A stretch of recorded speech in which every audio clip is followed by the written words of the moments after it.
So we're talking about disco then. Were there any, around what year you think that would have been? Were you still in high school? That had to be like 75, about 75, 76, somewhere in that area. Okay. Because I'm already out of high school. I was Gotcha. working in Bankers Trust. I was banked out. Gotcha. You did that for 3 years. I did that. So the entire time you was involved in disco then, or you went into Shore? How long were you into disco then before you went to until you started My own record pool? your own record pool? I think I was there at least a year. And who was your partner? No, at that time I was by myself. I mean, The Shore record pool was you? no, the Shore record pool was me. I started that. I invited Bobby Davis. Now Shore stands for what is it? Spinners Unlimited Record Enterprise. So that's the acronym. Spinners Unlimited Record Enterprise. Right. Sure. Okay. So I started that with Paul Marin and Bobby Davis, and we started in my mom's house. So That's how we started Shore Record. Now we talking about this was in a penthouse in Park Avenue, your mom's house. No, the projects. What project? Forest Projects. Forest Fat Project. Joe, Lord Finesse came from that area. Interesting. All right. So then, how long did you? So what was the highlights of the Shore record pool? I would say the time that we had, and I don't remember if it was our 5th or 6th or 7th anniversary. At that time, everybody was partying, so was I. So during that time, we did our anniversary party in La Mirage. And when we did the anniversary party in La Mirage, we invited everybody to come. And Judy Weinstein from For the Record came. And we were all in our tux. We looked like little penguins. Gotcha. We're all in our tux. And we just, I believe we just received a gold record, a platinum record, double platinum from Naughty by Nature or something like that. Whoa, wait a second. You okay, so significance, we know 7 years after, but before that happens, name a few records that you broke, man, that we might know. Well, what was the first one? The first one, Bounce Rock Skate Roll. Bounce Rock, that's huge. Bob Mason. Oh my That was our gosh. first gold record. And then? And then When was Frisco Disco? You mentioned, or we don't know the year, it might have been I don't know the 77. No, I'm not sure. So, and Bruce Marcus would know it. Bruce Marcus would probably watch the video because, he's still around and constantly calling different people. Bruce, hello, buddy. Can't wait to see you. So, back to 7 years, you La Mirage, I did La Naughty by I did, Nature, we did, early I 90s did, then. And I'm thinking we got like 4 different platinum records for Sugar Man. We got a couple from Enjoy. We got I think we got a total of about 15 to 20 different platinum and gold records. And they would give you And that was platinum the and Sugar gold Man. records because you were involved in the success of it. Without the record pools, the DJs wouldn't get it, the clubs wouldn't have it, and then even the radios wouldn't play it, and then people wouldn't buy them. Right. So that's the order. So that was just like a token of appreciation for the work that you did. They know you did some work. Right. And at that time, you're talking about a record pool that's out of the Bronx, the first record pool out of the Bronx. So I wasn't going and being picky who I got in the pool. I was concerned about the passion they had to play music. Right. So if they played in a little club, it didn't bother me. But eventually, some of these guys started becoming players, huh? Oh yeah. Especially when you was breaking records that people didn't know what the heck to do with them. Right. But you got to remember, most of the pools, 80% of the pools back then were not urban pools. Hip hop was like a frisbee. When they got that vinyl, Right. they tossed. Well, as far back as 1988, a house DJ that was part of VIP record pool, which preceded, which was after Shore Records, he used to give me all the rap records because to him it was a fad that was gonna just die away. Yeah, they thought it was gonna last. Well, after Shore Record Pool, me and Bobby had a falling out, and I left the music business for a year. During that time, all the DJs that knew me at Shore wanted me to start a new pool. And they would call me at home, and they would talk to me. What were you doing that year? Do you remember? I was working at construction then. Gotcha. So they called me and said, Al, we need you back. We need you to start a pool, please. And then started VIP Record Pool. Mike Scudero was the one that thought about the name VIP, and I said, yo, that is too common. He said, yeah, but it's special. So I said, well, what does it mean? We got to come up with something. So we came up with the vinyl industry programmers. That sounds official. Vinyl industry programmers. And I'll tell you how we started. Very funny story. So, for some reason, a lot of the pools didn't want us to open up. They didn't want me to open up the new record pool. And they had a letter and sent it out to different record companies not to give me any records. So they tried to blacklist you before you got the ball rolling. Now these record pools, were any other ones still in the Bronx? Was Shaw in the Bronx, or did it even exist at the Bronx, time? yeah. Okay, so Shaw was one of them. Right. Okay, So, gotcha. So Smells like a rat. there was a lot of politics. Smells like a rat, anyhow. There was a lot of politics. Gotcha. You know? So being that all that stuff was happening, I was trying to figure out how do I get records from these companies If they're blocking. and all the pools are telling them They're don't trying to give them block. nothing. So what did you do? So Ray Pinky Velasquez, the Ipanema. Whoa. All right. You went all the way to Brazil? Ipanema was a club my mother used to go to. Oh man, Pinky. They used to have Latin He hooked music me there up, too. he hooked me salsa, up with a right? club to Okay. do a grand opening of VIP record. Ooh.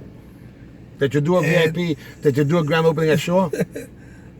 Did you do? No. Oh no. Show was hard work. Okay, carrying records in the snow. So there was and the no rain. grand opening None. for Shaw. So you None. upped it up because it was VIP. Look at that. Makes sense. So we go to the club and I had about 15 DJs, and the object was to show the companies who we were. And some of the pool directors came, but you know, my past life, I don't do this anymore. You know, I had a lot of friends of mine from back in the gang days and all that, and I asked them to be security for me. So they had the record pool directors sitting downstairs, and I had all the record company people sitting upstairs. Gotcha. And So you had a VIP at VIP. right. So during the time that we're about to, end, the party was great. Everybody had a nice time. Right. I called all the DJs to come to the middle of the floor, and then I said, "Well, this is VIP record pool. So if you want to service us, this is what we're about." Now, Making new music. some of these DJs, maybe, do you remember any of these DJs? Oh, my DJ from VIP, Omar Santana, Henry Knows. Henry Knows, who's all the way in Taiwan now and used to play in La Copacabana, am I right? Henry, yeah. Okay. Vicky Garcia, Willie Wildstyle, Chad DJ. Only a Powerful Force was a Zulu Nation and had his own record label at one time too. Interesting. Yeah. Carlos Berrios. Wow, these are brand players now. Yeah. Legends and pioneers in the industry. Yeah. Multiple and worldwide. Mickey Garcia. Who started Micmac Records years after. Holy crap. The guys from that produced Public Enemy. The name escapes me Hank right Shockley. now. DJ. The Bomb Squad. The Bomb Squad. The Bomb Squad. Yeah, come on. And the Atlas Brothers, I think they were called. Dr. Dre at Lover. I mean. On and on and on. And then Funkmaster Flex later on. So, Jazzy Joyce. Any Kid Capri, the guys like that? Kid Capri. Kid Capri was at the castle. We had a couple of meetings at the castle when he was Meetings? DJing What do you mean there. meetings? I felt that there was a need for me to be able to educate not only myself, but my members. So I used to do a monthly meeting where I invite executives from the record company to sit and talk to the Are you DJs freaking kidding me? Do you know what that is called today? That's a mastermind group that people pay thousands of dollars to be part of in any industry. And you was doing this as part of, what, a monthly membership? Yeah, monthly meeting. So once a month we have these meetings. Then I incorporated You those. didn't record any of these, right? Maybe somebody has. Oh, my God. Guys, if you have any of those the historical meetings.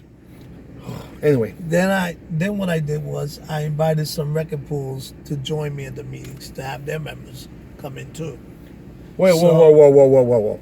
So you've never really big on competition, huh? You've always opened up the doors and just interconnect with people. Well, I think competition because is good he's for the soul. El Padrino. You heard of the Godfather? This is El Padrino.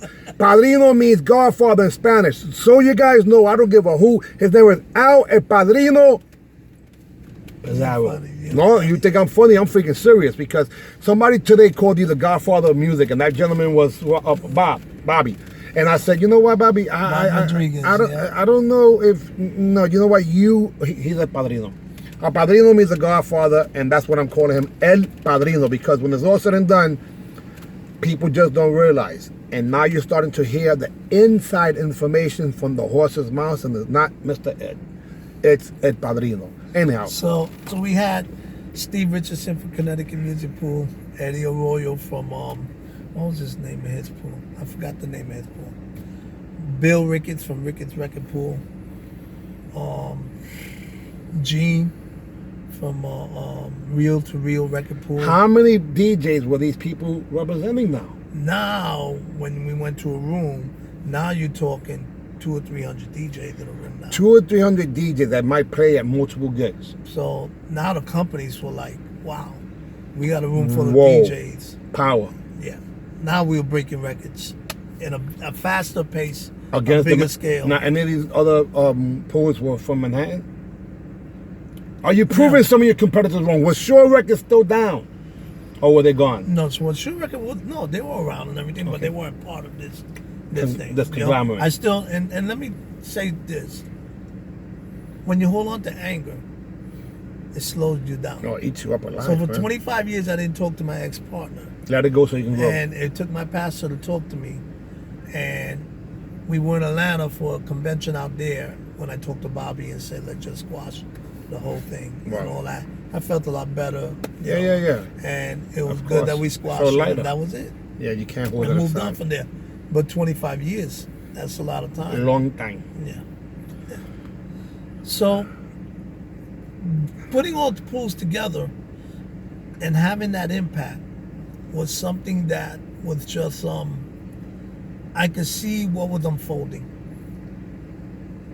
We had a system where we could break records, more organized, more systematic. Did you guys hear that? Sounds like the Godfather, right? El Padrino was doing this way back when that didn't even realize, because when it comes down to it, he doesn't care about accolades. He cares about people expanding and taking things to another level. I always felt that if I had another person with me and we're building a house, it's a slower process. But if I have 15, 20 people with me, the house will get built a lot faster. Yeah, I don't know the house I was building. But I knew I was building something. And I did that for a while. And then I expanded to do something called an urban tip, which is getting all the black pools, urban pools, you know, if you don't want to say black, urban, whatever word you want to use, across the country to do a chart listing of what records were happening in their marketplace. So now we could get a gist of different cities. Of the real deal pulse of the city. Right. So give demographics, or okay, the feeling. What's happening? I know what's happening in D.C. I know what's happening in L.A. I know what's happening in Maryland. I know what's happening in Florida. And you know what? So, we're going to have to save that for the next episode of El Padrino, because when it comes down to it, we got some work to do here in Soundview Park. Yeah. AB, when I say AB, you say see ya. AB, see ya. We out here. No more pictures.